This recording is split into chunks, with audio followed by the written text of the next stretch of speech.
কিরে কত দিন পরে আজকে আমার বোন এসছে, এসেই এই যে চা আর এই যে মুড়ি মেখেছে। বাবা কিরে কি চা বলি? Lemon tea. এই যে বড় মাসির মেয়ে দিদা, এই যে হচ্ছে ছোট মাসি বসেছে, বড় মাসি, এটা হচ্ছে মামার মেয়ে রয়েছে, আর এখানে রয়েছে আমার ছেলে, আর এই যে আমাদের ছনু, এই যে আরো সদস্য সংখ্যা নেই।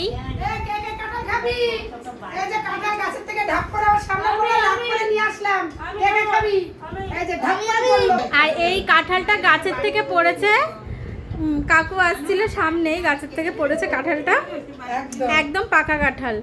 তো চা খাওয়ার পরে সবাই মিলে খাবে, আর আমি এসেছি অনেকদিন পরে, সবাই রয়েছে, তো খুবই ভালো লাগছে।